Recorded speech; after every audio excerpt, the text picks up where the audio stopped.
যারা এসআইআরে 2002 সালে বাবা কিংবা মায়ের লিঙ্ক দেখিয়েছেন অথচ শুনানির নোটিশ পেয়েছেন, তারা কি কি ডকুমেন্ট নিয়ে যাবেন অত্যন্ত গুরুত্ব সহকারে শুনুন।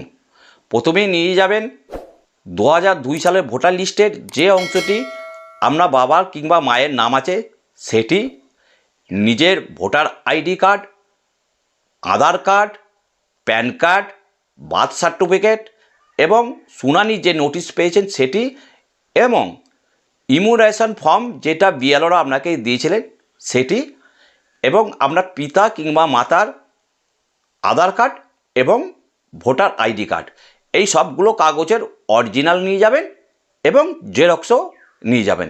এরই মধ্যে আপনার পিতা কিংবা মাতার লিঙ্ক এসে যাবে।